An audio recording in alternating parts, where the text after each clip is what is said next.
On March 1st, 2022, the Chicago Blackhawks take the interim GM tag from Kyle Davidson and announce him as the 10th general manager in team history. In his introductory press conference, Davidson states that the Blackhawks are entering a rebuild opposed to a retool. He follows up by saying that this will take multiple years to complete and they will not stray from the plan. Likewise, a little over 3 months later, the San Jose Sharks announced the hiring of their general manager, Mike Grier, on July 5th, 2022. In his introductory press conference, Grier states that the team will be restored to its winning ways and that this is a new chapter in San Jose Sharks history. Hey guys, and welcome back to the KRCHISPORTS Channel. My name's Casper Rodwell, and today we will be discussing the upcoming rivalry between the Chicago Blackhawks and the San Jose Sharks. Now, I know you might be thinking, Casper, have you lost your freaking mind? Not totally, a little bit, but just hear me out, okay? Yes, describing these teams' performances last season, there's not really another word you can use besides abysmal, but I do struggle to find two teams in the NHL that have a better future than these two right here. So in order to properly compare and contrast the two rebuilds, I separated this video into three categories: young players and prospects, who's out of the rebuild first, and overall ceiling. To start off, we'll be looking at the San Jose Sharks pipeline, and oh man, is it loaded with top-end talent. I mean, Macklin Celebrini, Will Smith, William Eklund, just this past year drafting Michael Misa. Jeez Louise, it is stacked at the top. This offense in a few years can be actual dynamite. It's terrifying. And that's not even mentioning guys like Cole McKinney, Quentin Musty, Philip Bystedt, Igor Chernyshov. This offense is nuts, absolutely nuts. That's where it kind of brings me into their weakness. And I don't want to call it a full weakness. I would just say it's weaker because they still have some top-end names here. But I just don't think it's to the likes of the Chicago Blackhawks on defense.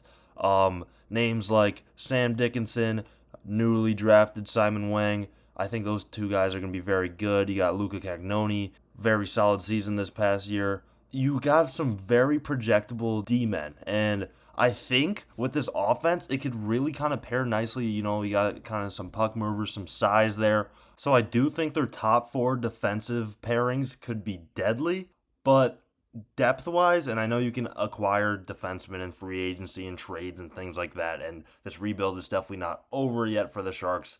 They finished dead last, and they were a full, 9 points behind the Blackhawks. But you definitely see where it's going, and it's trending in a very good direction.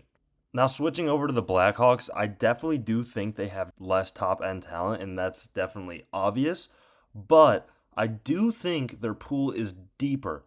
And I don't know if this is just because I am a Blackhawks fan, but I swear you can name their prospect pool till the world ends. Obviously, you have your Bedard, your Nazar, Anton Frondell recently drafted, but you have guys like Nick Lardis, Oliver Moore, Roman Kanserov, Sasha Boisvert, Václav Nestrasil, Mason West. To keep going here, Marek Van Acker. You can just really keep naming them. Samuel Savoie, Ryan Green, AJ Spelcy, and I'm just kind of looking at a list here, but I can just keep scrolling and scrolling and scrolling. And like I said, I don't know if that's just because I'm a Blackhawks fan and I'm aware of all these guys. And I'm not going to lie, I don't necessarily know every last person in the Sharks organization. But it just really does feel like they have something here in terms of depth. Now, looking at the Hawks blue line, this is where I think they have the Sharks beat by a lot. I mean, Sam Rinzel, Artem Levshinov, Kevin Korchinski, Ethan Del Mastro, Nolan Allen, Wyatt Kaiser, Alex Vlasic, I did even say. You can kind of just keep going. Louis Crevier, if you want to even add him in there. It's just really, really deep. And to quote Frank Saravalli, an embarrassment of riches on the back end. And yes, barring a total miracle, which I definitely welcome, I don't think they have that, Cale Makar, Quinn Hughes, Lane Hudson now, true to size #1 defenseman. But just the collective puck movement, the size, the skill, the defense. I really think they can kind of pair together, and they're kind of built, in my eyes, like the Florida Panthers. If you squint, you can kind of see the resemblance with the, Sam Rinzel, Artem Levshinov, that's kind of your Aaron Ekblad type, and then a Nolan Allen or an Alex Vlasic, that's more of your Gustav Forsling. No, I don't think they're going to be putting up 100-point seasons anytime soon, but just playing as pairings and just on the special teams units, I really think the Blackhawks decor they've built so far will be turning heads in a few years. And then very quickly here, because I do realize now that I forgot to mention goalies, I do think this kind of sways back to the Sharks here, just with Joshua Ravensbergen now, and obviously Yaroslav Askarov that they acquired from the Preds. I really think they definitely have the Hawks beat here. Even though the Blackhawks got Spencer Knight, and he's still very young, and I think he's got tons of potential. And they have, Drew Comesso, Adam Guyon, which, they've had their struggles and their ups and downs. But goalies, there's a reason I kind of forgot about it, just because I don't think goalies, they have a very, very long path to develop. I mean, Corey Crawford, it took him forever. I think he was drafted in 2003. Don't quote me on that, but when did he play? 2011, 2010? Took a while, But, yeah, definitely think the Sharks got us there. All right, to put a bow on this first segment, I'm going to say it's a tie, because I really think the Sharks just have the top end talent by far here. By far. But the Blackhawks, just how deep their prospect pool is, and what is it, 11 first-round picks over the last 4 drafts? That's nuts, absolutely nuts. Obviously, not everyone's going to hit, but just the waves of these guys coming through is going to end up creating a really, really, really deep team for the Blackhawks. And that's why I throw out that Florida Panthers comparison again, just how deep they are, and kind of the Blackhawks Cup teams, just how deep they were. Obviously, they had that top-end talent. I mean, we have Bedard, and I think he's going to make massive leaps. I didn't even talk about this video, but I really think he's going to take a jump next season.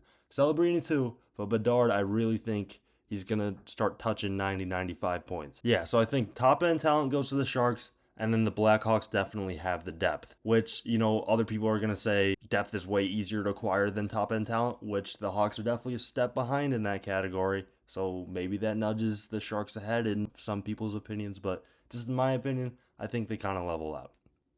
So that brings us into topic number 2.